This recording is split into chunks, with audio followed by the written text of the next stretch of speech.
Muy buenas noches, estamos en directo en el análisis de la actualidad aquí en Canarias al Día, en Mírame Televisión. Y como siempre nos acompaña el periodista, compañero Óscar Martín de Onda Cero Canarias. Óscar, muy buenas noches. ¿Qué tal, David? Muy buenas noches y buenas noches a todos. Bueno, tenemos muchísimos asuntos que tratar, Óscar, y si te parece empezamos con una noche que ha sido bastante crítica en la isla de Lanzarote por culpa del incendio que ha azotado al vertedero de Sonsama. Finalmente ha podido ser extinguido a primera hora de la mañana, pero aún así las consecuencias podían haber sido muchísimo más graves. Hoy incluso el presidente del Cabildo de Lanzarote, en rueda de prensa, Osvaldo Betancor, ha dicho que van a llegar hasta el final para depurar responsabilidades porque la catástrofe podía haber sido mayor. Nos lo cuentan nuestros compañeros de los servicios informativos, nuestro compañero en concreto, Ardiel Rodríguez. Controlado el incendio del vertedero de Sonsamas en Lanzarote que se declaraba la tarde-noche de este lunes. El fuego se produjo debido a la actividad de clasificar lo que son los rastrojos o material disperso, siendo en un principio un fuego muy controlado en un punto de la bajada de la caldera a la izquierda, decía el presidente del Cabildo de Lanzarote, Osvaldo Betancor, que además calificaba el resultado de los trabajos de los bomberos de auténtico milagro. Consiguen un milagro. Y digo que consiguen un milagro porque yo lo vi en primera mano, lo vimos en primera mano, prácticamente todo el fuego estaba cubriendo lo que es la caldera de combustible y la caldera de gas, y el milagro que han conseguido los profesionales es que se haya salvado estas dos infraestructuras. Betancor confirma que exigirá responsabilidades ante un incendio sin precedentes. La gran columna de humo se dejó sentir en la capital, Arrecife y en Playa Honda, aunque no afectó a la operatividad del aeropuerto de Lanzarote. Bueno, situación muy intensa la que se ha vivido esta última madrugada en la isla de Lanzarote. Hemos intentado hablar con el presidente del Cabildo, con Osvaldo Betancor. No ha sido posible. También lo hemos intentado con algunos de sus consejeros. Tampoco ha sido posible. Hoy hemos fracasado. Tenemos que adelantárselo en varias conexiones que hemos intentado y que al final, bueno, no por culpa nuestra, no hemos conseguido tener algunos protagonistas con los que nos hubiera gustado hablar. Pero en cualquier caso, ahí está esa pieza que hemos estado pendientes, esa rueda de prensa que daba el presidente del Cabildo de Lanzarote, Óscar. La verdad que mucha preocupación, pero finalmente nos acostábamos preocupados porque nos despertábamos con la noticia de que se había controlado. Sí, muy rápidamente. En este caso lo decía el propio Osvaldo Betancor, el presidente del Cabildo de Lanzarote de Coalición Canaria. En este caso, bueno, señalaba hoy martes a primera hora de la mañana en esa rueda de prensa que el fuego ese que, como saben y comentas, David, declarado en la tarde de ayer, bueno, en ese complejo ambiental de Sonsama se daba por controlado, bueno, durante la madrugada. Creo que era una buena noticia, nos levantamos con esa buena noticia. Es verdad que ahora va a dar paso el propio Cabildo Insular de Lanzarote, también lo decía el propio presidente en esa rueda de prensa, Osvaldo Betancor, que señalaba que, bueno, lógicamente detrás de un incidente, decía de manera textual, hay una responsabilidad por lo que ha avanzado. Creo que es el dato que hay que seguir a partir de ahora, insisto, después de que se haya extinguido. El susto estaba ahí, pero a partir de ahora hay que saber qué va a ocurrir, los pasos que va a dar el Cabildo Insular de Lanzarote. Lo digo porque el propio presidente avanzaba que se va a iniciar ese correspondiente expediente de investigación y, si fuera necesario, decía el propio Osvaldo Betancor, el expediente sancionador a la empresa que tiene concesionado el servicio. Por tanto, se inicia un informe, una investigación para ver qué es lo ocurrido exactamente. Creo que el matiz o la clave a partir de ahora de la que hay que seguir, repito, los pasos que vaya a dar el Cabildo Insular de Lanzarote. Bueno, habrá que seguirlo, insisto, podría haber sido muchísimo peor si, por ejemplo, hubiera llegado a ese depósito de combustible del que hablaba el presidente del Cabildo de Lanzarote. Y, de nuevo, lógicamente, felicitar también la labor, en este caso, sobre todo de los cuerpos de emergencias y de los bomberos en concreto, que realizaron, bueno, una labor muy intensa esta noche, y gracias a eso, bueno, se ha podido controlar a primera hora y evitar, sobre todo, riesgos mayores. Bueno, vamos a continuar, Óscar. Vamos a acercarnos hasta Fuerteventura, porque aunque esta noticia tiene que ver, o tiene, digamos, un ámbito de influencia autonómico, yo creo que la clave del epicentro de la misma está en la isla de Fuerteventura y, en concreto, en las dunas de Corralejo, porque allí, como saben, se levantan los hoteles de la multinacional Río, sobre los que pesa un expediente, sobre todo en uno de ellos, el primero, sobre el que ya se ha culminado ese expediente por parte de la Dirección General de Costas, una orden de derribo sobre el Oliva Beach. Bien, para intentar frenar esa orden de derribo, el Gobierno de Canarias quiere conseguir el control total sobre las competencias de costas que, como saben, fueron traspasadas desde el año pasado a la comunidad autónoma, aunque eso sí, con matices según el propio Ministerio de Transición Ecológica, porque hay cuestiones que siguen siendo competencia del Estado en materia del litoral. Sin embargo, el Gobierno de Canarias considera que tiene que controlar todas esas competencias y lo hace principalmente porque está en contra de ese expediente que obliga a derribar el hotel del Oliva Beach en las dunas de Corralejo, un mismo camino que probablemente seguirá también el otro hotel de la multinacional Riu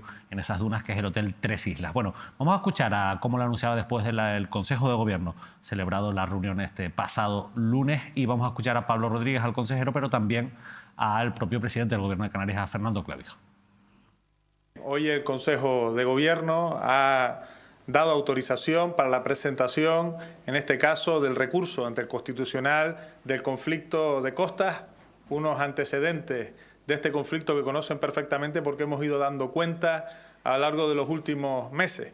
Pero brevemente diré que efectivamente las competencias se transfieren a la comunidad autónoma con la aprobación del nuevo Estatuto de Autonomía en el año 2018, y a partir de ahí pues se inicia una negociación para lo que viene siendo el traspaso de medios, tanto materiales como humanos, para que dé lugar a esas competencias, a la ejecución de esas competencias ya transferidas con el Estatuto de Autonomía.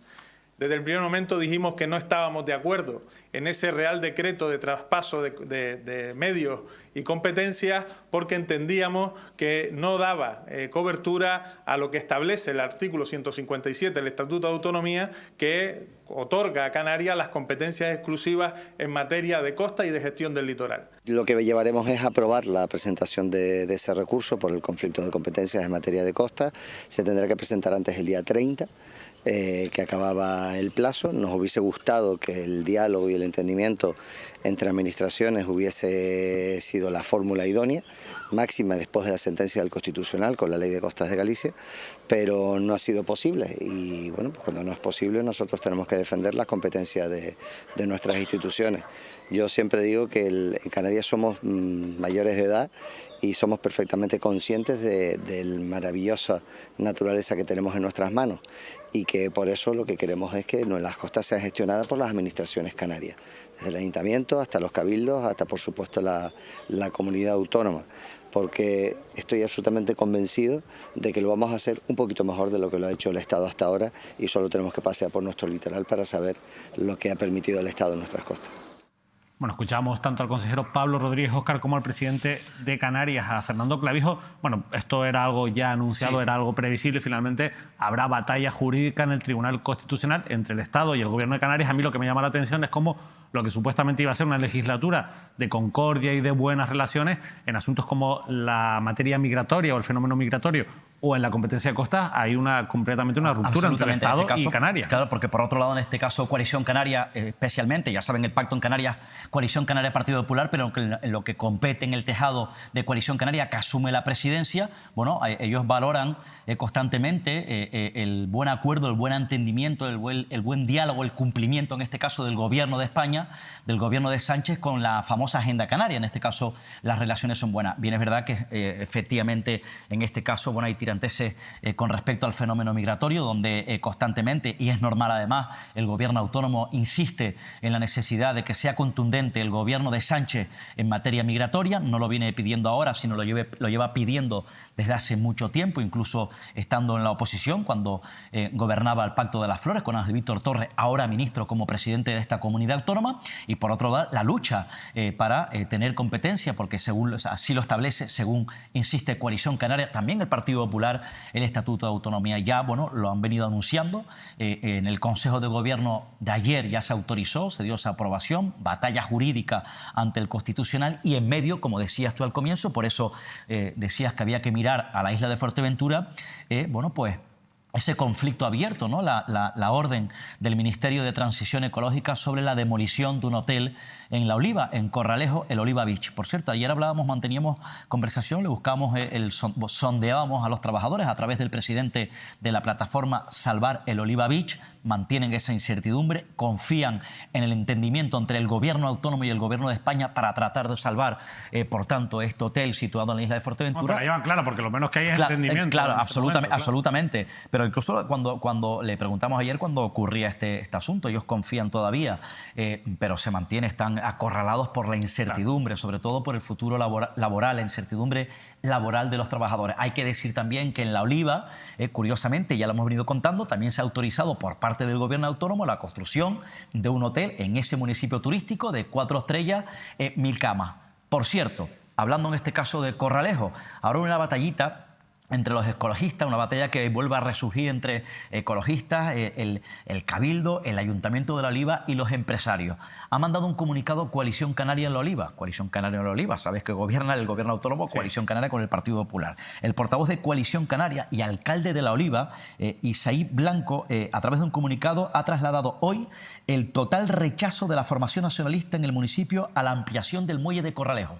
Dice en este caso que el modelo de desarrollo que defendemos en Coalición Canaria para La Oliva prioriza la sostenibilidad y el bienestar de nuestros residentes y visitantes. Rechazo del Ayuntamiento de La Oliva a la ampliación del muelle de Corralejo. Hoy, por cierto, tenía la oportunidad de conversar con Antonio Vicente Hormiga, que es el presidente de la patronal turística, patronal empresarial de la isla de Fuerteventura, que sin embargo decía que lo que requiere Fuerteventura es un puerto deportivo de primer orden. Considera que con la ampliación de esta infraestructura se le daría un importante impulso económico a la isla. Por tanto, posicionamiento de los empresarios a día de hoy, posicionamiento del Ayuntamiento de La Oliva, Coalición Canaria sobre la posibilidad de ampliar el muelle, el puerto de Corralejo en Fuerteventura. Lo digo porque ya que estamos en medio de este debate de desarrollismo o no, insisto, en una isla majorera, una isla turísticamente hablando muy importante. Pues me voy a apuntar el teléfono del alcalde de La Oliva para ver si lo contactamos. Me parece muy interesante. Sí. Al final entiendo que esa infraestructura depende de Puertos Canarios, de la comunidad autónoma. Sí, así es. O sea, que está en contra de él un proyecto que impulsa su partido. Claro, Coalición Canaria, pero ha sido claro, rotundo la organización de La Oliva, que él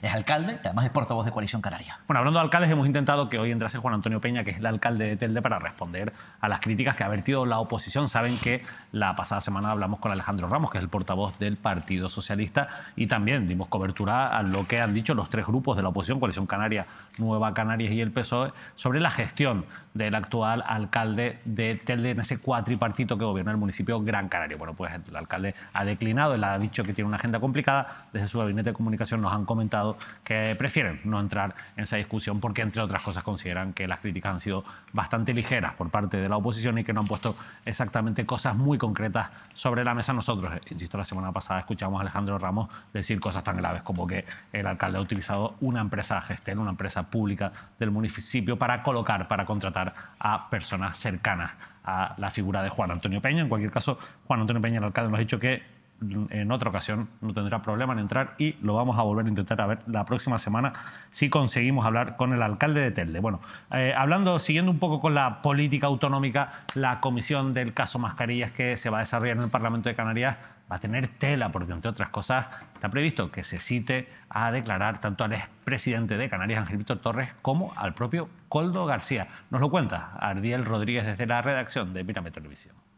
La Comisión de Investigación sobre los Contratos Sanitarios durante la pandemia en Canarias contará con la presencia, entre otros, del actual ministro de Política Territorial y Memoria Democrática y expresidente canario Ángel Víctor Torres, el exasesor del Ministerio de Transportes Koldo García, el exministro José Luis Ábalos y el mediador Antonio Navarro Tacoronte.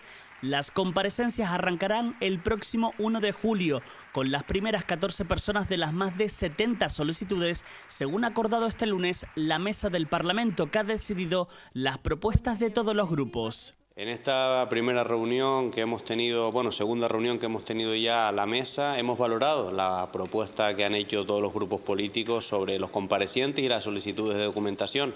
En total hay unos 73 comparecientes que se han solicitado por todos los grupos.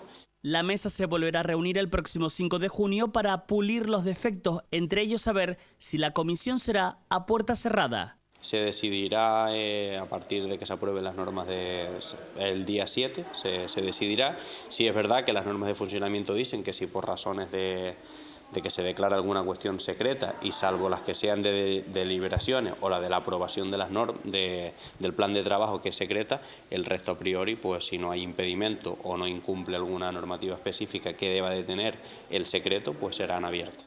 Los grupos que apoyan al gobierno, Coalición Canaria, PP, Agrupación Socialista Gomera y Los Serreños han solicitado la comparecencia de un total de 38 personas, entre ellas el actual ministro y expresidente del gobierno. El Grupo Socialista ha solicitado la comparecencia de 12 personas y en el caso de Vox, aparte de empresarios vinculados con el caso Mascarillas, también se ha solicitado la comparecencia, entre otros, de Torres y Koldo García. Bueno, ahí lo ven, nombres importantes, no es obligatorio que comparezcan, comparecerán si así lo estiman, así que sobre todo físicamente puede ser que incluso contesten por escrito a las preguntas, pero lo que está claro es que en esa comisión, si finalmente vienen todos, bueno, va a ser tremendo, ¿no? En este caso, un sinfín de cargos públicos, responsables de aquella época del Servicio Canario de Salud, de la Consejería de Sanidad, asesores, jefes de gabinete, empresarios y, desde luego, bueno, pues gente que influyó en aquella época durante todo ese proceso de la adjudicación y compra de mascarillas. En especial, bueno, pues todas las miradas están centradas, como saben ustedes, en el ex director del Servicio Canario de Salud, Conrado Domínguez. Se ha preguntado hoy, por cierto, al presidente Clavijo, el actual presidente de Canarias, acerca de este asunto. Ha mostrado su deseo de que haya claridad en la comisión de investigación del Parlamento, leo de manera textual, sobre los contratos sanitarios suscritos en pandemia y que se depuren, decía el presidente Clavijo, responsabilidades políticas. En declaración a los medios, bueno, pues ha dicho el propio Clavijo que las cuestiones judiciales están en los juzgados y el Gobierno de Canarias le compete gobernar y colaborar tanto con el Parlamento, lo ha dicho el propio presidente esta mañana, repito, como con la justicia e intentar poder, es lo que digo yo, un día sí y otro día también, recuperar los famosos 4 millones de euros que se pagaron por 1 millón de mascarillas que no llegó. Bueno, la verdad que es fundamental recuperar ese dinero, pero insisto, no sé si habiendo en paralelo una comisión también en las Cortes Generales ya tiene mucho sentido o todo el mundo estará dispuesto a tener que declarar en las dos cámaras, ¿no? Pero bueno, la realidad es que en cualquier caso yo creo que va a arrojar algo de luz, creo que es lo importante, o espero que arroje algo de luz y que no sea solo una batalla política entre, en este caso, bueno, pues los protagonistas de esta comisión. Ahí tenemos a Raúl Acosta, el diputado de la Agrupación de Independiente, que será el presidente de la comisión. Bueno, estaremos pendientes de esa cita en el Parlamento de Canarias, como explicaba el propio Raúl. Se prevé que gran parte de las intervenciones sean públicas y sean abiertas y se puedan seguir por parte de todos los ciudadanos. Eso sería de agradecer. Bueno, vamos a continuar hablando de política y de política en Tenerife, porque a lo largo de varios programas hemos contado, lo ha contado nuestro compañero Óscar Martín, la tensión que se vive en el pacto de gobierno en el municipio de Puerto de la Cruz, en ese pacto que mantienen la Asamblea Portuense con el Partido Socialista. Óscar, ¿qué es lo que ha pasado en el Puerto de la Cruz? Sí, yo decía, bueno, hace ya varias semanas, también la semana pasada contaba novedades que se están produciendo, protagonizando reuniones entre el Partido Socialista y Alternativa Ciudadana Portuense, que son los que cogobiernan, es decir, el Partido Socialista liderado por su alcalde, el propio Marco González, y Alternativa Ciudadana Portuense por su líder, Asamblea Alternativa Ciudadana portuense, en este caso por el propio David Hernández, que es el socio. ¿Por qué? Porque hay una situación de cierta tensión o cierta desconfianza entre los socios. ¿Por qué? Yo contaba en este caso, bueno, la semana pasada que al parecer, según he podido saber, bueno, pues todo parte después de que, bueno, saben que la Asamblea Ciudadana Portuense asume áreas importantes para la ciudad turística del Puerto de la Cruz, como por ejemplo urbanismo. Se aprobó en su momento el presupuesto inicial, las cuentas iniciales de la ciudad turística del Puerto de la Cruz, y en este caso, bueno, pues recibió en esa aprobación inicial el Partido Socialista, bueno, contempló para áreas como urbanismo 700.000 euros. Y en este caso, bueno, la propia Asamblea Ciudadana Portuense consideró que era insuficiente, planteó que, bueno, que hubiese una modificación con el tiempo para poder, por ejemplo, para que se le asignase 3 millones de euros, que es lo que considera el socio del Partido Socialista suficiente para tratar de ejecutar proyectos y obras importantes en una ciudad importante como el Puerto de la Cruz en el norte de la isla de Tenerife. Hubo un compromiso, contaba yo la semana pasada, un acuerdo firmado entre el propio Marco González y el propio David Hernández de que así se produciría una modificación y se otorgaría esos 3 millones, habría una modificación presupuestaria. No ha ocurrido, eso no se ha dado pese a ese compromiso firmado entre los socios de gobierno. En aquel momento hubo cierto malestar entre la Asamblea Ciudadana Portuense por ese incumplimiento del Partido Socialista. Hubo una votación acerca de unos expedientes que tenían que ver con una factura. Ahí se abstuvo la Asamblea Ciudadana Portuense y eso sentó mal en el Partido Socialista, en un expediente con unas facturas que tienen que ver con cultura y fiestas. Recuerdo incluso, lo decía la semana pasada, que Coalición Canaria y el Partido Popular amagaron con llevarlo a la Fiscalía. Eso produjo cierta tensión, cierta desconfianza entre los socios y, por tanto, se están produciendo reuniones para tratar de recuperar esa confianza y esa normalidad entre los socios, es decir, el Partido Socialista y Asamblea Ciudadana Portuense en este municipio del norte de Tenerife. Bueno, nosotros queremos escuchar a todas las partes sobre esta cuestión porque al final, Óscar, tú relatas un poco la realidad política, pero es mucho mejor también, si yo creo que es lo coherente, escuchar a los protagonistas en esta tensión política que se vive en un municipio tan importante para la isla de Tenerife como es Puerto de la Cruz. La próxima semana estará con nosotros el alcalde, Marco González, y hoy queremos saludar en directo a David Hernández, que es segundo teniente alcalde del municipio, uno de los concejales fundamentales y el líder de la Asamblea Ciudadana Portuense. David, muy buenas noches. Hola, muy buenas noches, David, Óscar, buenas noches.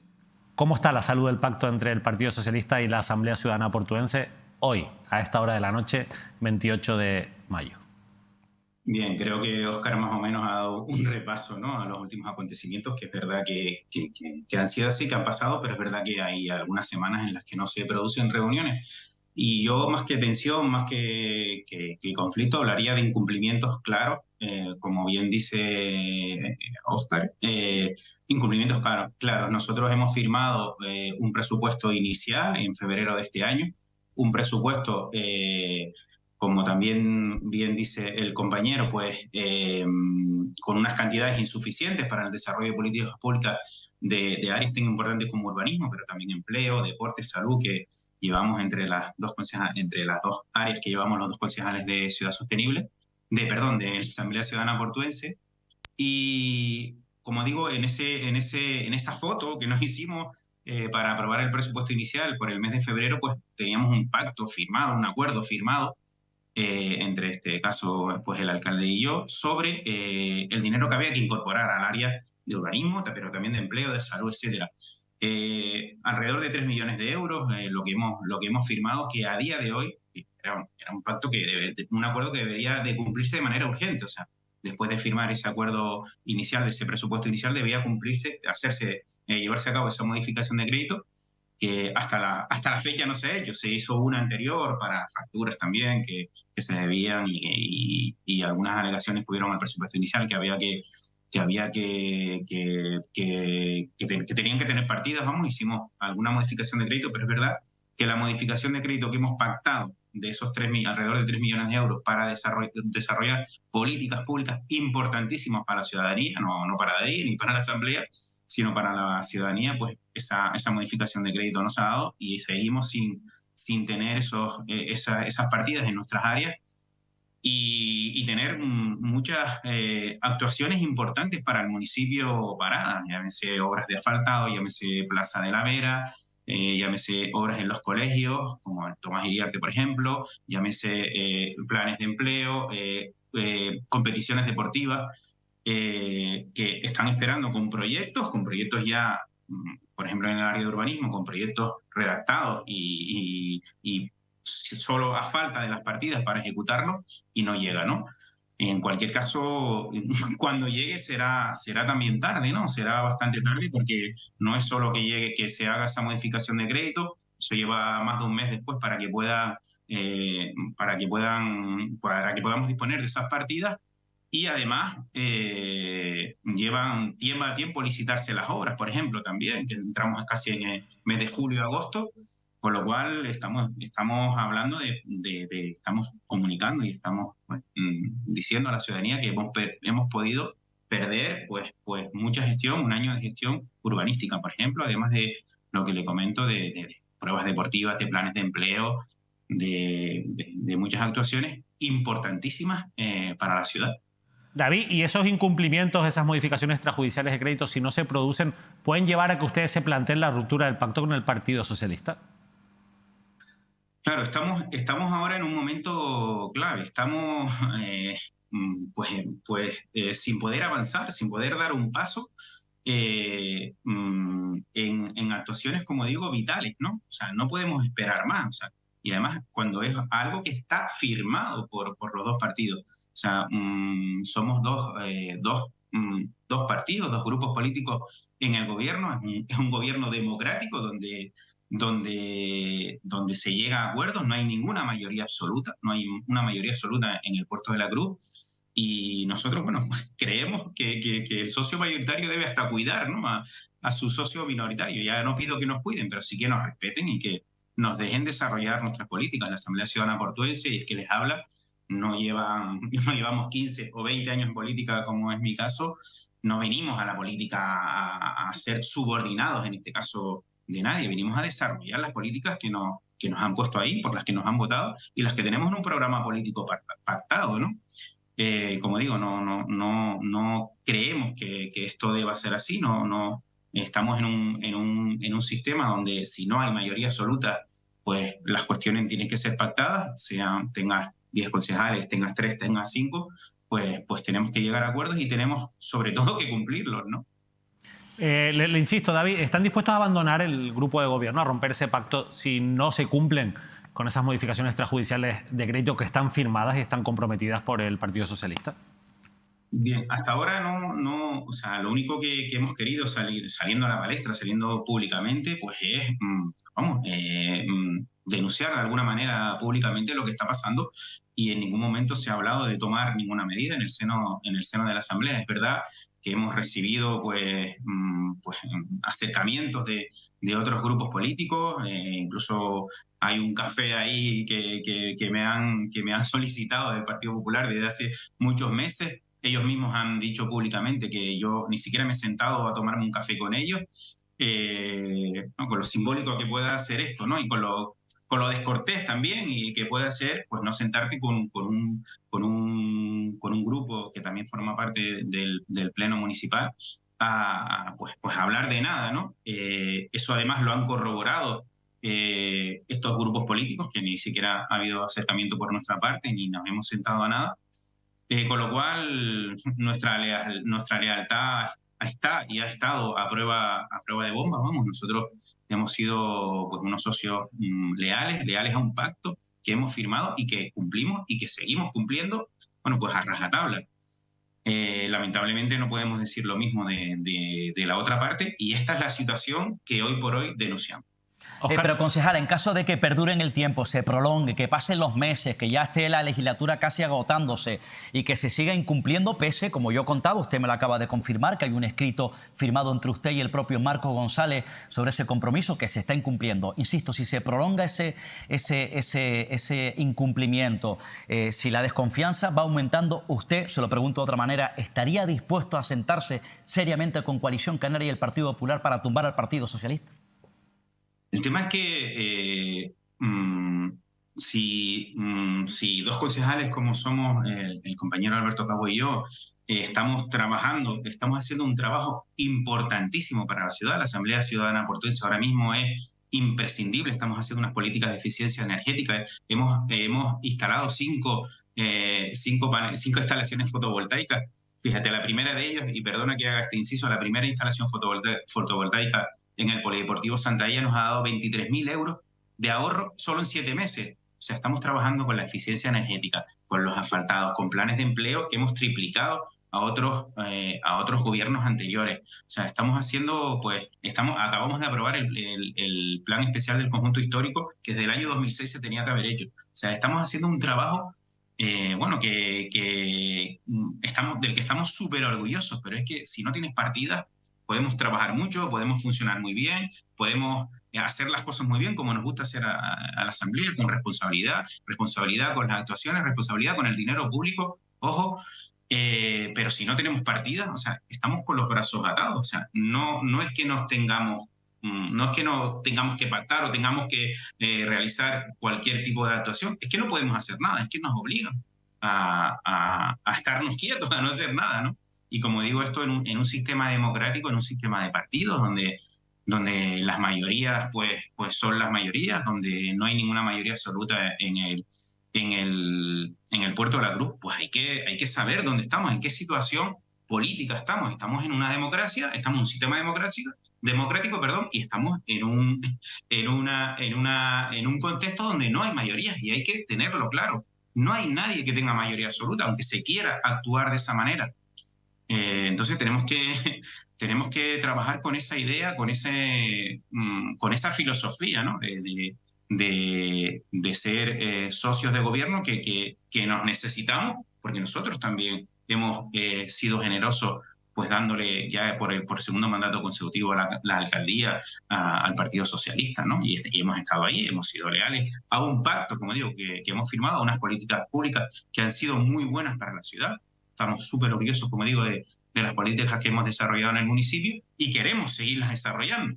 Esa es la clave de todo. O sea, queremos seguir desarrollando nuestra política. Tenemos una batería de propuestas, de proyectos, de iniciativas que pueden cambiar la ciudad en los 3 años que nos quedan de gobierno, y estamos dispuestos y estamos empeñados a hacerlo, y queremos hacerlo, y queremos que nos lo permitan, O sea, es un llamamiento a por favor, dejarnos trabajar, dejarnos realizar el programa que firmamos ante la ciudadanía.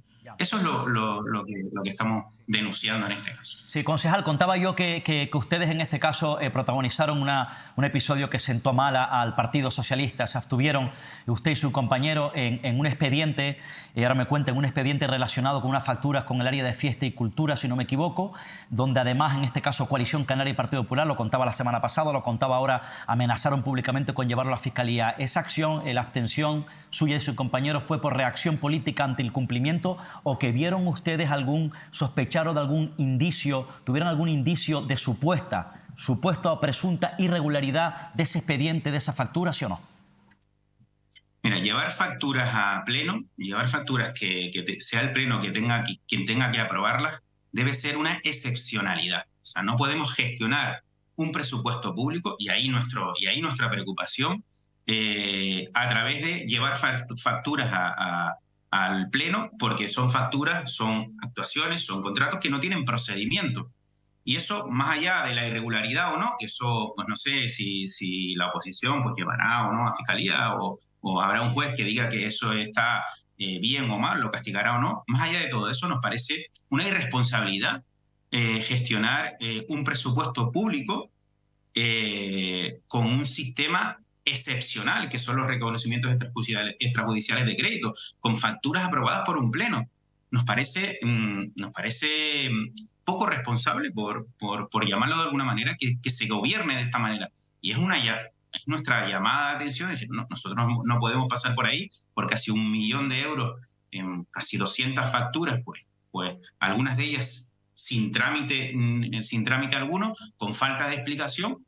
Y lo que hemos hecho es abstenernos, y no me voy a tener que disculpar, como digo, en un sistema democrático donde 2 partidos pueden discrepar. Nosotros hemos firmado un pacto, pero todo lo que esté fuera del pacto puede ser acordado o no, y se puede discrepar. Esto es lo novedoso, o lo que algunos no comprenden. Se puede discrepar en un sistema democrático, en un pleno municipal, aunque sean partidos que formen un gobierno, aunque sean socios de gobierno.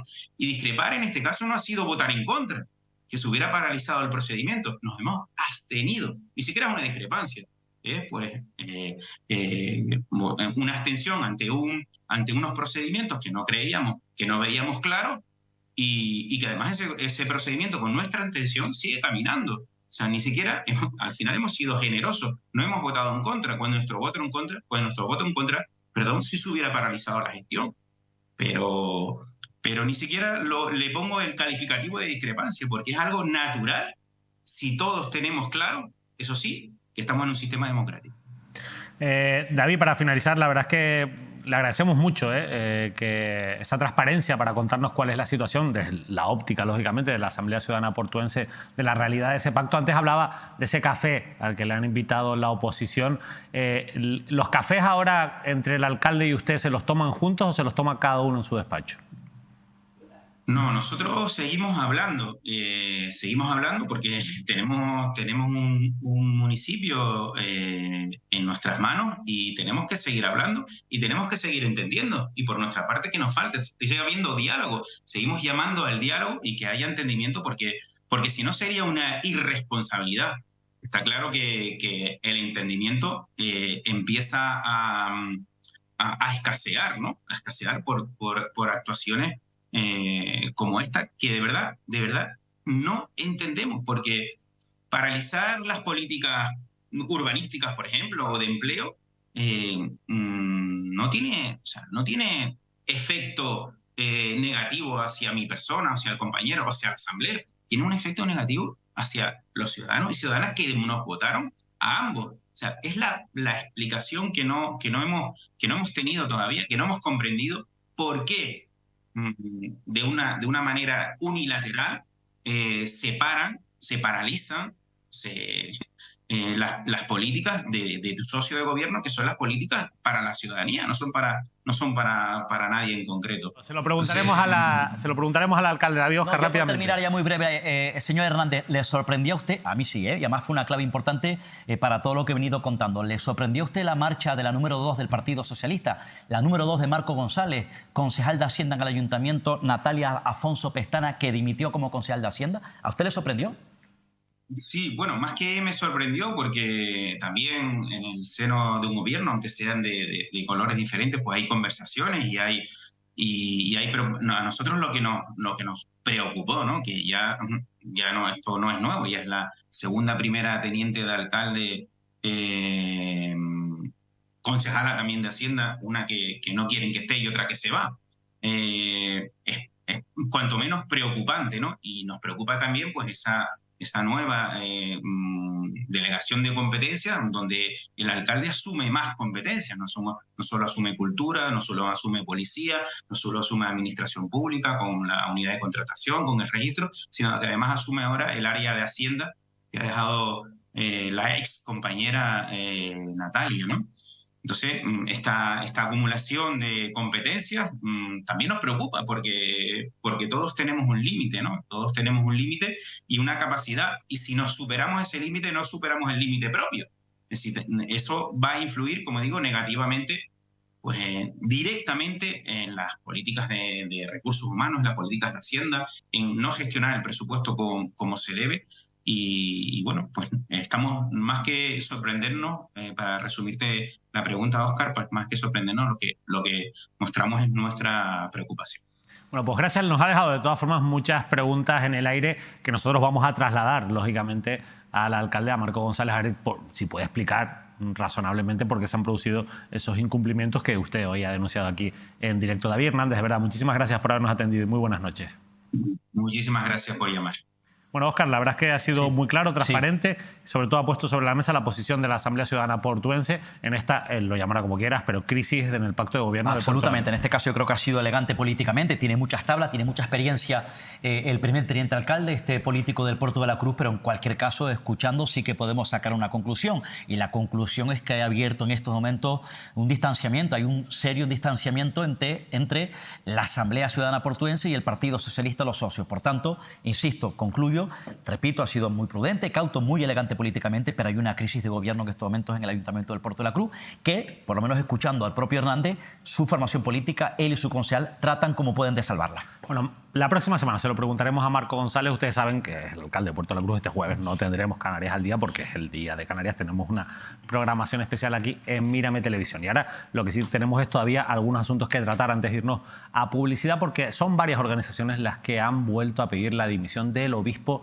de Tenerife, de Bernardo Álvarez, por encubrir a un párroco que realizó actos sexuales sobre una de las personas que estaba dentro de su comunidad eclesiástica, y lo están viendo el titular del día. Piden al obispo de Tenerife que dimita por amparar a un cura denunciado por pederastia. Sentimos rechazo e indignación. Ese cura, ese párroco, o sobre ese párroco hablamos aquí con Ciro Molina, lo recordarán, que fue precisamente la víctima de este párroco que fue protegido o encubierto por Bernardo Álvarez cuando en aquel momento todavía no era obispo, pero hay que recordar que ese párroco siguió bueno, pues dentro de la comunidad eclesiástica siguió dando misa en algunos otros lugares. Esto generó mucha polémica. Bernardo Álvarez, de momento, bueno, pues no ha dimitido después de varias polémicas que ha tenido a lo largo de, sobre todo, de su última etapa como obispo. Probablemente se irá Óscar de manera natural y lógica, digamos, dentro del relevo eclesiástico, pero no porque se lo piden estas organizaciones. Yo no sé si dentro de la Iglesia, en el entorno de la figura del obispo, cabe la palabra dimisión. Yo no sé si ellos pueden dimitir o pueden ser cesados, claro, sí, pero sí trasladado. Pero dimitir no es como los políticos. Creo que no existe la palabra dimisión para los obispos, insisto, porque no está contemplado dentro del funcionamiento de la Iglesia. Ahora bien, ya yo lo contaba el otro día, hace ya algunos meses, cuando escuchaba al joven lagunero aquí, bueno, pues trasladando en una entrevista tremenda, importante, una formidable entrevista que le hacía, además que impactó mucho a esta supuesta víctima del municipio de La Laguna, que contaba de manera dura, con coraje, que además yo lo felicitaba ante la opinión pública a través de las cámaras de Mírame Televisión. Y yo vuelvo a insistir, yo poco más puedo decir, que luego he echado de menos y mucho contundencia por parte de la Iglesia sobre esos casos. Y he echado de menos y mucho contundencia, claridad por parte de Monseñor Bernardo Álvarez. Poco más tengo que decir porque ya lo he dicho durante los últimos años. Poco más se puede decir. Bernardo Álvarez, insisto, yo creo que no se va a ir por su propio pie, se irá cuando le toque irse y habrá relevo, lógicamente, dentro del obispado de la diócesis nivariense, pero no va a ser por haber encubierto a ese presunto pederasta, en ese caso denunciado por Ciro Molina, al que, como bien ha contado Óscar, le hicimos aquí una intensa entrevista en su momento para hablar en detalle de todo lo que ocurrió en aquella iglesia de Tejina hace ya, bueno, pues más de, creo que 15 años, ¿no? Cuando tuvieron lugar los hechos. ¿Lo recuerdas, Óscar? Sí, aproximadamente, sí, más o menos 15 años aproximadamente, y la verdad, bueno, una situación complicadísima, lógicamente, para muchísimas víctimas de la pederastia de la iglesia, sobre todo cuando no hay voluntad de reparar el daño causado por parte, en este caso, del clero. Bueno, vamos a continuar hablando ahora de Cáritas, porque Cáritas ha presentado su informe anual sobre las personas que ha atendido en la provincia de Las Palmas, y entre las cuestiones que han reflexionado en esa presentación está esta, por la que titulaba Canarias Ahora, advirtiendo de que las 200.000 casas vacías de Canarias ayudarían a salir del búnker de la pobreza. Pero ojo al dato, la ONG atendió el pasado año en la provincia de Las Palmas a 291.100 personas, que son un 17% más que las asistidas en 2019, el año antes de la pandemia. Por tanto, la conclusión, según la radiografía de Cáritas, Óscar, es que en cuanto a pobreza, en cuanto a atención social, estamos peor, hay una mayor demanda ahora que antes de la pandemia, ¿no? Entre otras cosas, porque a mí no me sorprende, este es el dato que se lleva arrastrando históricamente durante los últimos años. ¿Por qué? Porque la pobreza en Canarias, es decir, la situación de exclusión social y sobre todo pobreza severa, está cronificada. Este es el gran problema de la pobreza en Canarias y por tanto sigue arrastrando, siguen pasando los años y seguimos siendo testigos de estos demoledores datos, que creo que, repito, es un asunto muy grave y que a veces da la sensación que no está sobre la mesa. Da la sensación que tengo yo, la sensación que puede tener la ciudadanía, que no hay políticas efectivas, políticas sociales para combatir específicamente la pobreza. Y yo recuerdo en su momento sí se creó un órgano, en este caso un comisionado. Un comisionado, no recuerdo si era en el pacto de coalición canaria con el Partido Socialista, un comisionado sobre la pobreza. No tuvo resultado ninguno. Yo no recuerdo... No tuvo resultado. Si tú me preguntas qué hizo ese comisionado, no te puedo decir. Absolutamente, pero yo recuerdo que me transmitió alegría. Es decir, yo expresé mi sensación de alegría, de optimismo cuando se creaba un comisionado específico para la pobreza. Otros comisionados creados son más efectivos. Es decir, se mantienen otros órganos, otros comisionados, repito, de responsabilidad pública que dependen, en este caso, de la comunidad autónoma. Que a veces son chiringuitos. Claro, chiringuitos. El del autogobierno que le crearon a Fernando Ríos. Bueno, muchos de los comisionados son chiringuitos, pero repito, con una pasta tremenda, con un gran número de trabajadores y de asesores. Pero algunos tienen efectividad, es decir, logran sus objetivos pese a que sean chiringuitos, pero no recuerdo que haya tenido efectividad, alguna acción concreta el comisionado de la pobreza. De hecho, es lamentable porque vivimos un caso insólito, el fracaso del Parlamento, de los diputados y diputadas de la Cámara Regional que tumbaron aquel proyecto. ¿Recuerdas, David? Es decir, que bueno, un plan sobre la pobreza, ¿no? Donde todos plan de choque sobre la pobreza, miraron para otro lado, decían que un plan de choque no iba a acabar con la pobreza. Pues fíjense, este dato, este espejo grave y demoledor que seguimos viviendo. Está cronificada, van cambiando los perfiles según denuncian los colectivos sociales, concretamente Cáritas. Hay un problema, hay familias, hay matrimonios con hijos donde uno de ellos, bien la mujer o el marido, trabajan, tienen un puesto de trabajo precario, pero bien uno u otro sigue acudiendo a ONG porque hay que mantener al resto de la familia, sobre todo a los niños y las niñas. Esto es demoledor, esto es gravísimo. Y luego, bueno, como saben ustedes, las personas mayores, que eran el sostén de muchas familias, para las personas mayores se sigue agudizando aún más su situación económica, su situación en cuanto a ingresos. Por tanto, si una persona mayor, bien un abuelo o una abuela, va perdiendo esa capacidad, va destrozando al resto de la familia. Y luego, pues gente joven, parejas jóvenes, mujeres que viven solas con sus hijos, que no tienen capacidad para mantener a la familia, que, insisto, mujeres también que trabajan, pero luego llegan a casa, tienen que pagar colegios, tienen que pagar la vida de sus hijos y no llegan a fin de mes. Y esas personas, repito, tienen que acudir lamentablemente a las organizaciones sociales. ¿Y qué les voy a contar con el problema de la vivienda, los desahucios que se siguen produciendo? Eso es pobreza y esa es la realidad que se está viviendo en Canarias. Por cierto, hablando del problema de la vivienda, desde una organización que representa a grandes empresarios turísticos y de la construcción en Canarias, que su vicepresidente José Carlos Francisco, que lo recordarán porque fue consejero de Hacienda de la Comunidad Autónoma, sí, porque tiene una empresa muy conocida que, por cierto, recibe ayudas del gobierno de Canarias, importantes ayudas. Miembro del Consejo Asesor del Gobierno de Canarias. Sí, miembro, efectivamente, ha sido... Ahora presidente del Consejo Económico y Social. Consejo Económico y Social, él está ahí. Bueno, está ahí en todos los lados. Siempre José Carlos Francisco tiene un montón de calderos y está ahí pillando de un lado, pillando de otro. Esto es así, Óscar, y lo sabemos, lo hemos contado aquí. Y de hecho te voy a decir una cosa, fue presidente de la patronal y ya yo conté en su momento, hace muchos años aquí, muchos años, que su nombre, recuerdo, sonó en Garcerán. Su nombre hace muchos años, yo lo conté en la sede de Coalición Canaria cuando era ATI, sonó como posible candidato de ATI, Coalición Canaria, a la alcaldía de Santa Cruz de Tenerife. Hace años, yo lo conté también hace años aquí, su nombre sonó en los despachos de Coalición Canaria de Santa Cruz de Tenerife. Sí, al final no se produjo la situación. Sí, cuando era ATI, era una persona muy fuerte dentro de la agrupación tinerfeña Independiente. Fue consejero. Presidente después de la COE, de la patronal empresaria. Bueno, que todo esto para decirles que lo que ha venido a decir es que hay mucha gente, no se encuentran trabajadores en las zonas turísticas, sobre todo en el sur de las islas de Tenerife y Gran Canaria, y es porque la gente prefiere cobrar una ayuda que ir a trabajar.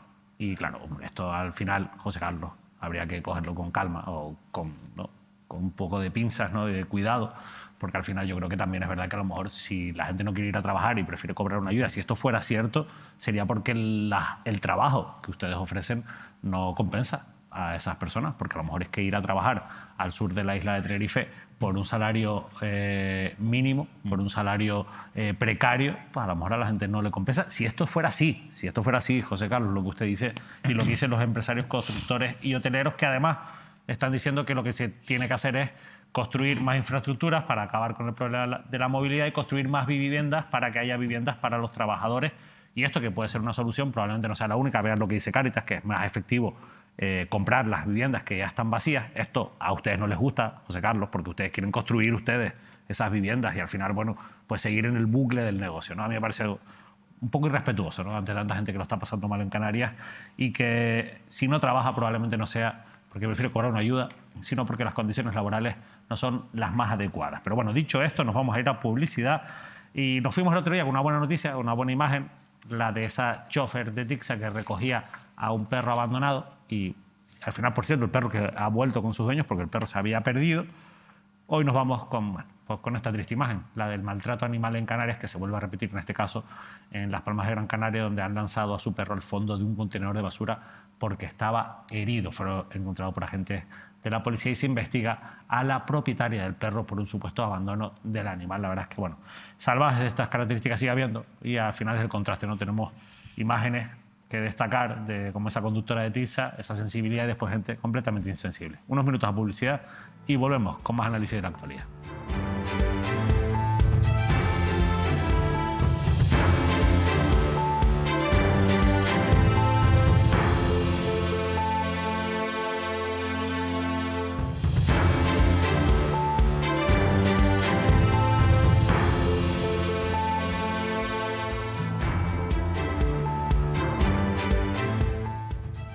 Continuamos en Canarias al Día analizando la actualidad. Saben que la crisis del agua está afectando a muchas islas en Canarias. Sabes que Tenerife ha declarado la emergencia hídrica. Pues en el norte de Gran Canaria, en el municipio de Guía, los agricultores llevan cerca de una semana sin agua. En este caso, por un conflicto, lógicamente, ante la escasez del agua, y lo publica Canarias 7, sin agua de nuevo y en conflicto con el consorcio de regantes. El colectivo se reunió este martes y ha pedido ayuda al ayuntamiento y al cabildo. Estamos pidiendo agua, por favor. Esto está afectando a muchos cultivos de este municipio agrícola del norte de Gran Canaria. Una situación muy dura la que están pasando en ese conflicto, insisto, que mantienen con el consorcio de regantes, Óscar. Sí, no es la primera vez con el consorcio de regantes. Ya, de hecho, si no me equivoco, el año pasado también absolutamente se movilizaron, ejercieron acciones de reivindicación, en este caso pidiendo auxilio al Cabildo Insular de Gran Canaria, pidiendo auxilio también al ayuntamiento y al propio gobierno autónomo. Lo recuerdo, es un episodio, una situación que no solamente se está dando en esta zona concreta de Gran Canaria, sino, como dice,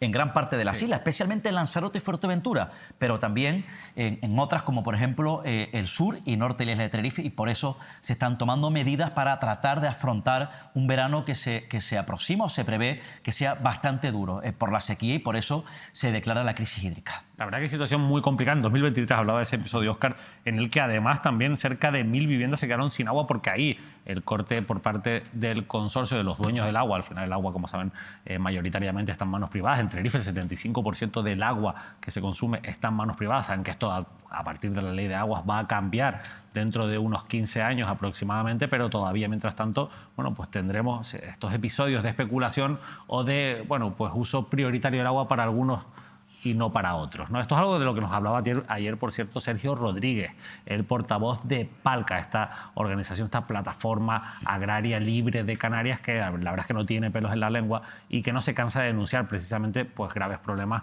del sector primario en Canarias. Y también algunos presuntos fraudes, como por ejemplo lo que nos contaba Sergio Rodríguez sobre algunos plataneros que están declarando una producción que no es la real, una producción mayor de la que realmente están haciendo, para cobrar una ayuda, o sea, una parte de la subvención de esos 114 millones que llegan de Europa, que no les corresponde. Nos lo explicaba Sergio Rodríguez ayer aquí en Canarias al Día. Si la media de Canarias son 56.000 kilos por hectárea y hay explotaciones con 140, 150.000 kilos por hectárea, hay un desequilibrio, está claro. No hay un desequilibrio, hay un presunto fraude. Hay un presunto fraude de gente que está cobrando ayuda de los 141,1 millones que vienen de Europa, de dinero público. ¿Quién tendría que haber de oficio actuado? La administración competente. No lo ha hecho. Por eso nosotros le exigimos ya, de inmediato, que a partir de 90.000 los empiece a controlar a todos. O sea, hay productores que están cobrando una parte de la ayuda que no les corresponde. Claro. Presuntamente ellos están cometiendo un fraude. Asprocan sabe perfectamente que esto está ocurriendo, y hay una cosa que está clarísima en la IGP. De una explotación registrada, con su polígono, parcela y recinto registrado, no puede llegar fruta a esa explotación de otra que no esté registrada. Si se demuestra que 140.000 kilos no son posibles producirlos en la registrada, queda claro que se ha infringido la IGP del plátano. Y eso es muy grave. Y hay que suspender o abrir un expediente de inmediato a Asprocan como gestor y a los productores que se pille en esa situación, que no sean capaces de demostrar su capacidad productiva en esos límites. Bueno, pues según Palca, desde Asprocan hasta las administraciones públicas, que están haciendo la vista gorda con estos pillos, como también los llamaba Sergio Rodríguez durante la entrevista, ante estos presuntos fraudes. Una cuestión bastante grave sobre la que yo entiendo que la administración pública, y espero que Asprocan, como gestor responsable, como bien explicaba Sergio Rodríguez, tomen cartas en el asunto. Bueno, y ahora nos vamos a ir hasta la isla de La Gomera, porque ustedes recordarán que nosotros les contamos aquí en este programa que los concejales de Coalición Canaria en el Ayuntamiento de Valle Gran Rey habían pasado ya 5, 6, 7, 8 meses y no habían tomado posesión todavía en el ayuntamiento. Es decir, llegaban los plenos, se celebraban los plenos y allí no había nadie de Coalición Canaria. ¿Dónde estaban los dos concejales de Coalición Canaria? Bueno, eso nos lo contó Óscar Martín en su momento. Hoy queremos preguntarle a Óscar Martín si ha habido cambios, porque ya les adelantamos que ha habido alguna novedad. Solo había uno, que era Ángel Piñero, que fue el candidato a la alcaldía. Los otros dos no estaban. Había dos que no iban y uno que sí. Claro, Ángel Piñero, que fue alcalde además también, un histórico alcalde de Valle Gran Rey, sí acudió a su toma de posesión, recogió su acta, fue el candidato, en este caso, de Coalición Canaria. Bien, pues faltaban otros dos concejales. Saben que allí Valle Gran Rey dio un vuelco político importante, sustancial. la joya de la corona, urbanísticamente hablando, turísticamente hablando, la isla de La Gomera, donde Casimiro Curvelo, ni con el Partido Socialista, ni con la agrupación socialista de La Gomera, había logrado tomar el poder de ese municipio. Fue tanto el giro que ahora gobierna allí la agrupación socialista de La Gomera con mayoría absoluta. Su alcalde, un conocido de la zona, Borja Barrosa. Bien, pues en este caso... Al de las oposiciones, es verdad. Sí. Sí. Que fue jefe de gabinete. Ahora está en lista... Si no me equivoco, fue un nombre fuerte, fue jefe de gabinete del propio Casimiro Curvelo. Sí. Bien, pues ese es el alcalde con mayoría absoluta. Si logró Curvelo, la agrupación socialista de La Gomera, hacerse con la mayoría absoluta, el único municipio que no controlaba con esa mayoría. Por cierto, el partido tampoco gobierna, en este caso, en Alajeró, que en Alajeró sigue gobernando con mayoría absoluta el Partido Socialista. Es el único, ¿no? Manuel Ramón Plasencia del PSOE, que por cierto, uno de los que traicionó junto a otro al propio Casimiro Curvelo. Hay historias La Gomera, pero es el único municipio que no controla Casimiro Curvelo. Absolutamente. Bien, tomó posesión el señor Piñero y los otros dos concejales que tenían que tomar posesión en la oposición, recoger sus actas, no estaban, no aparecieron, desaparecieron. Y entonces, claro, eso llamó la atención. Nosotros preguntamos, ¿dónde están los dos concejales que tienen que estar de Coalición Canaria en la oposición? Pues, ¿a ti te contestaron? Ni se les vio, ni se les ha visto. Hoy sí.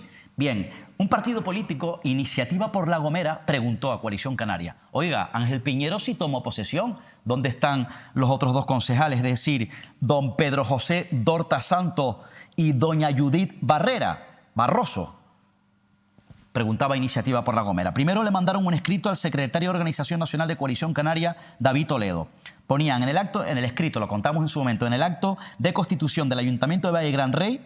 Estamos hablando, el escrito 13 de noviembre de 2023, 13 de noviembre de 2023. Le preguntaban a la cúpula de Coalición Canaria, en el acto de constitución del Ayuntamiento de Valle Gran Rey y la toma de posesión de nuevo alcalde, solo don Ángel Manuel Piñero Cruz prometió su cargo de concejal tras recoger la correspondiente acta. Ni don Pedro José Dorta Santos ni doña Judith Barroso asistieron al acto.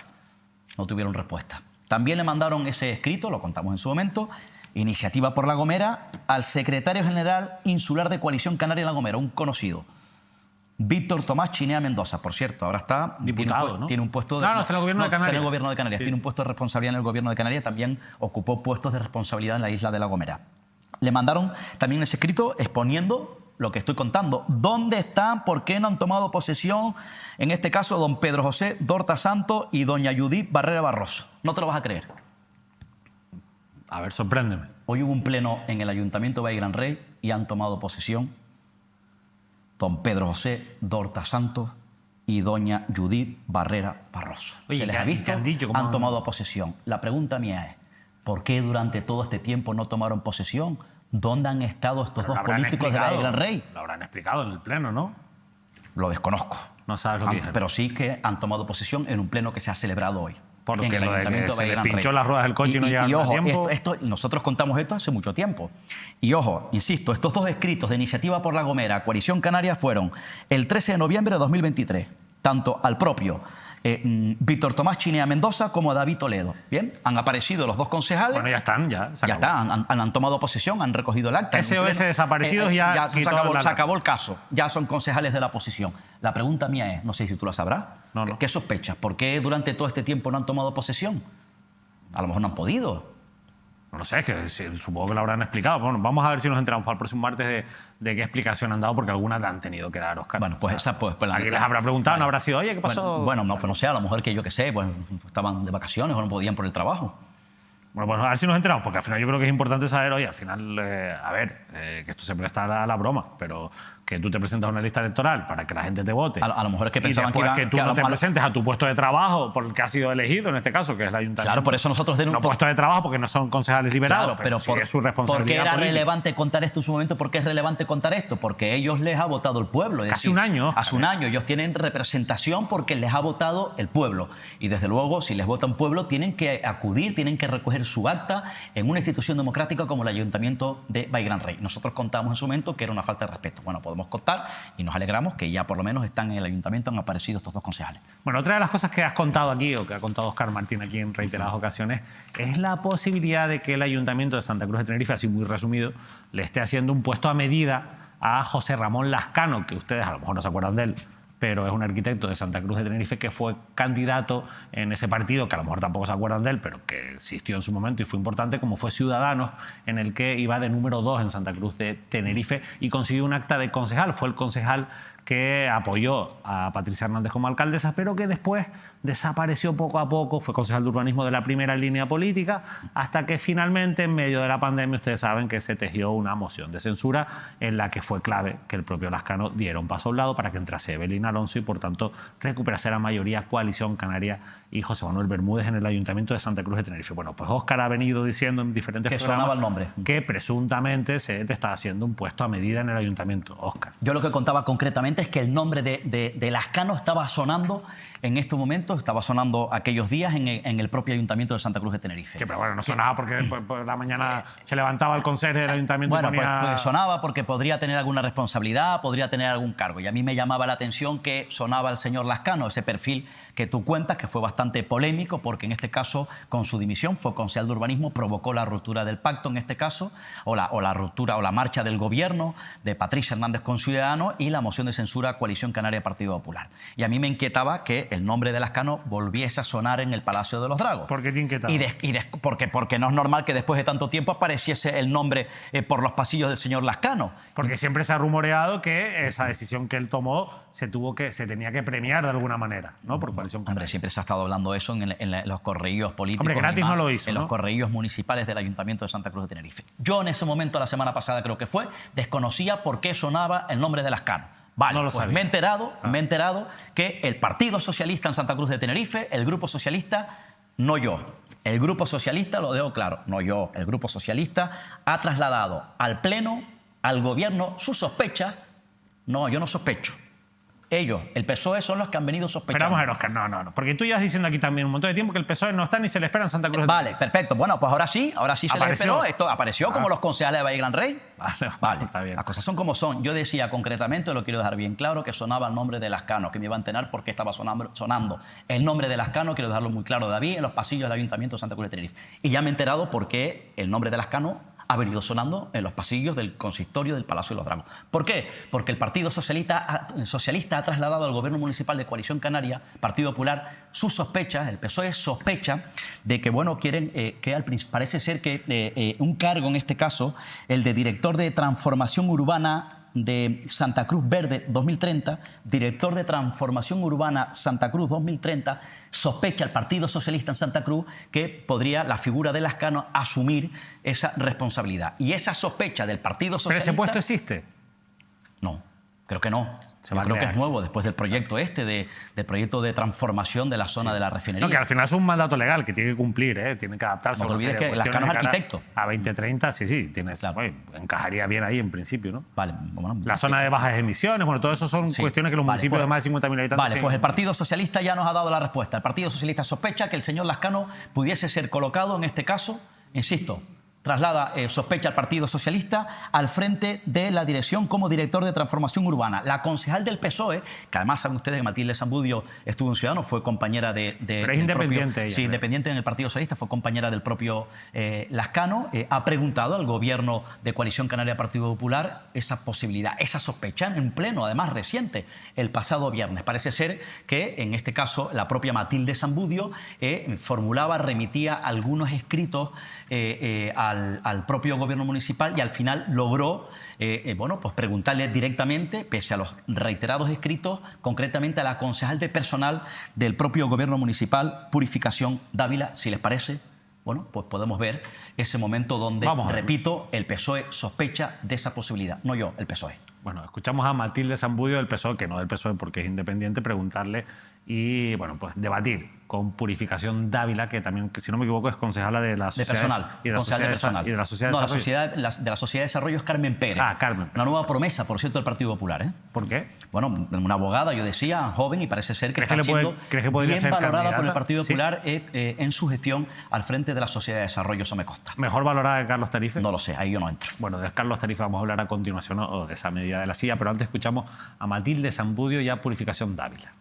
La pregunta concreta es: ¿se abrió al sector privado para que fuera cubierto por el concejal dimitido en el mandato pasado perteneciente al grupo mixto conformado por concejales de Ciudadanos, la Dirección General de Transformación Urbana Santa Cruz 2030? La respuesta sigue siendo no. Gracias. Doña Matilde. Muchísimas gracias. Sí, yo lo sé que es yo no sé si es la tercera o la cuarta vez en todos los plenos. Le he preguntado siempre lo mismo y usted siempre me ha respondido que no. Es más, yo creo que si se lo volviera a preguntar cuando se lo adjudiquen, me seguirá diciendo que no. Nos ha llegado por tantas vías, incluso por parte del propio interesado. Pero bueno, yo se lo volveré a preguntar cuando con posterioridad se termine, se finalice todo el procedimiento. Le volveré a hacer la misma pregunta y probablemente me seguirá diciendo que no. Gracias.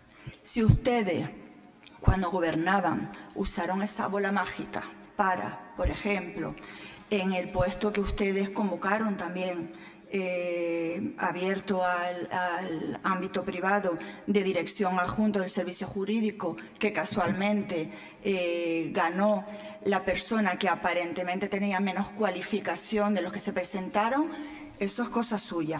Si cuando con una moción de censura encima de la mesa hubo una junta de gobierno urgente y extraordinaria, por urgente y extraordinaria necesidad, y se nombró a, déjeme verlo porque lo tenía por aquí, está por aquí, el cargo de confianza antes a la directora, déjeme apuntármelo, que lo tenía, directora de asesoría jurídica, con una moción de censura a las puertas 2 minutos después. O también, con esta bola mágica que usted dice, también pudieron nombrar al director de presidencia en su momento, cuyo currículum también dejaba algo que será. Es verdad que no venía del sector privado, pero estaba ahí. Eso lo saben ustedes, porque su manera de trabajar es diferente a la nuestra. Bueno, pues ahí ven, se han tirado los trapos sucios unos a otros. Políticamente en este caso no tenemos todavía ninguna constancia, si quieren, en este caso, si van a contar con la figura de Lascano. Entiendo que hay un concurso público, pues... Hecho a medida, según el PSOE. Según el PSOE, hecho a medida, es la sospecha del Partido Socialista. Lo niega en este caso Coalición Canaria, lo han visto ustedes. Saque sus conclusiones. Purificación Dávila con sal de personal. Por cierto, al final decía que cuando el gobierno de Patricia colocaron a alguien del ámbito público al frente de la director general de presidencia, se refieren a Julio Pérez. Recuerden que La Laguna... Julio Cruz. A Julio Cruz, efectivamente. Julio Cruz, un histórico de La Gomera, de la organización de La Gomera, exsecretario de organización del Partido Socialista en Canarias, que saben ustedes... y a Luisa del Toro también la nombraba también. Sí, ¿no? Yo creo que cuando se refería en este caso a la responsable jurídica, entiendo que se refería a Luisa del Toro. Julio Cruz, saben que ocupó un cargo también de responsabilidad en el gobierno de Luis Geray, luego se fue con Patricia Hernández, hubo cierto escándalo político, entiendo que se refiere a Julio Cruz. Bueno, pues al final ya ven que el PSOE colocaba a sus amigos allí y que ahora, para premiar a Lascano, Coalición Canaria le va a ser un puesto a medida. Claro, no te olvides además también que el Partido Socialista tiene un puñal clavado, un dolor ahí, una herida en el pecho, porque, repito, Lascano fue clave, junto a Zambudio, como saben ustedes, de Ciudadanos, para el gobierno del Patricia Hernández, y al final dimitió como concejal de urbanismo, se marchó y provocó la moción de censura de Coalición Canaria Partido Popular y tumbó al Partido Socialista, en este caso a Patricia Hernández. Y después estaba José Alberto Díaz Estebanes, que como ustedes estaban viendo estaba así sentado, así un poco de lado, riéndose, porque claro, ha visto pasar a 300 concejales, lleva de los años 90 allí, y claro, pues todo esto ya le sonará, mira, y lo ven.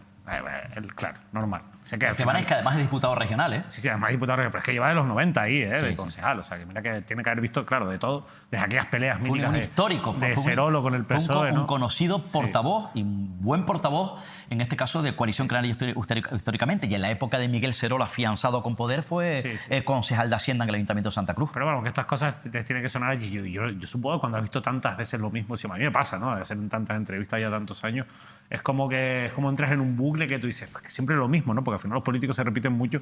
Los plenos municipales suele pasar, aunque a mí me gustaban más los plenos antes, en la época de Miguel Serolo, porque eran muy intensos, Oscar, muy duros y muy desagradables también, ¿eh? Bueno, desagradables también políticamente en alguna ocasión, y sobre todo también, bueno, pues era una época donde había corrupción en el Ayuntamiento de Santa Cruz de Tenerife, corrupción condenada. Les nombraba antes a Carlos Tarife. Ustedes saben que en principio tenía que iniciarse la campaña de la silla. La silla esa en la que Carlos Tarife se va a sentar para intimidar a que las personas no tiren la basura por fuera de los contenedores. Esto ha generado muchísimas críticas, muchísimos memes.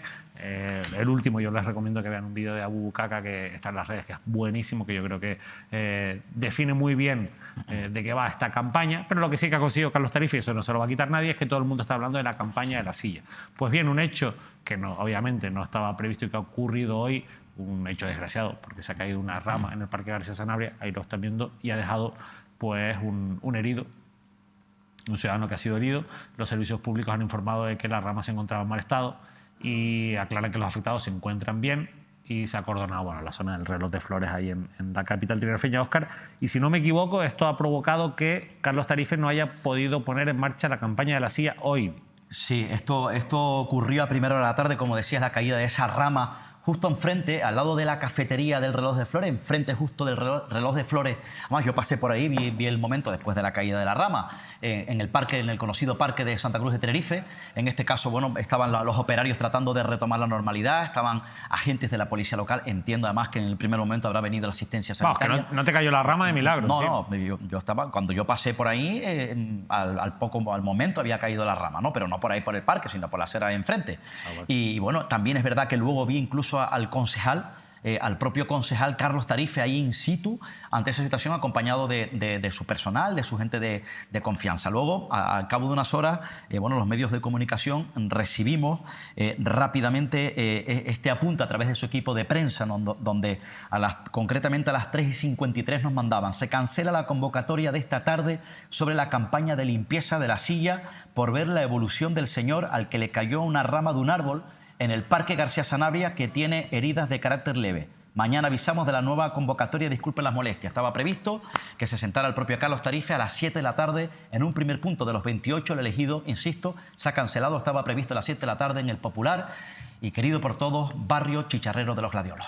Bueno, pues esperamos que ese herido se evolucione favorablemente en las próximas horas, que se recupere pronto. Nosotros estamos muy pendientes del comienzo de la campaña de la silla de Carlos Tarife. Insisto que lo que nadie le puede quitar al concejal es que se está hablando de un problema, que es cuando hay incivismo, ¿no? Cuando la gente no tira la basura correctamente. También, evidentemente, muchos vecinos, hoy en el Atlántico, hoy en el periódico digital, hablaban con varios vecinos de algunos de los puntos negros señalados, esos 27 puntos negros señalados en la capital tinerfeña, y muchos les decían que es que, claro, van a tirar la basura y se encuentran los contenedores llenos. Entonces, si no se vacían los contenedores, pues al final la gente se cansa de subir y bajar la basura para su casa y la acaba tirando por fuera. No está bien, pero al final tiene una causa. Quizás hay que ir un poquito más allá, pero bueno, como tenemos muchas preguntas que hacernos, se las queremos hacer al propio Carlos Tarife. Hoy habíamos intentado que entrase, no iba a ser posible, nos había dicho que hoy no era posible atendernos, pero lo vamos a intentar para la próxima semana, Óscar. Que tengas un feliz... ¿Tienes puente, no? Sí, bueno, puentes no. Como bueno, tiene un día festivo como todo buen canario, como voy a disfrutar canario del descanso y de mi tierra el jueves 30 de mayo, Día de Canarias. Luego el viernes volver a trabajar. ¿Vas a ir a ver el acto de la entrega de los premios Canarias? No. ¿Tú vas a ir? No, tampoco. Pero yo pues no puedo porque no me lo permite pues, mi agenda privada, personal y de ocio. Bueno, pues que disfrutes esa agenda, voy a Óscar. disfrutar ese día, si puedo, de la playa y del buen sol, de buen calor. Si es que hace buen tiempo. Y comida canaria ese día al menos tienes que comer. También, intento por lo menos ese día en una zona cercana. Por cierto, hace tiempo que no voy a la playa de Charco. Mañana a la zona de baño de Charco, Santa Cruz de Tenerife. Pues si sigues un poquito más para allá, mañana miércoles el baile magos de San Andrés. ¿Ah, sí? Sí, te apetece. Y seguramente tú irás porque eres un asiduo y un buen querido y conocido de San Andrés. A mí me encanta San Andrés. Pero entre otras cosas porque te gusta el fútbol y ahí se vive mucho el fútbol en San Andrés. Sin duda. Bueno, quienes sí que van a estar por fuera del acto del Día de Canarias, del acto oficial, son los convocantes, en este caso del Auditorio Alfredo Kraus en Las Palmas de Gran Canaria, son los convocantes en Gran Canaria de las manifestaciones del 20 de abril, que volverán a la calle con una protesta en el acto institucional del Día de Canarias. Vamos a ver, por fuera del Teatro Pérez Galdós. Sí. El Teatro Pérez Galdós a las 7. Canarias ya pasó su límite. Este es el cartel con el que han convocado para este 30 de mayo. Aseguran y lo dejan claro que no están para nada en contra, lógicamente, del acto que se va a celebrar dentro del Teatro Pérez Galdós, pero que sí que consideran que el Gobierno de Canarias no está cumpliendo con las promesas adquiridas después del 20 de abril y han decidido concentrarse este 30 de mayo. Bueno, nos vamos. Que pasen una feliz noche. Volvemos, como les digo, ya el próximo martes aquí con más análisis de la actualidad social. El lunes tendremos entrevista a Marco González, alcalde de Puerto de la Cruz. No se lo pierdan.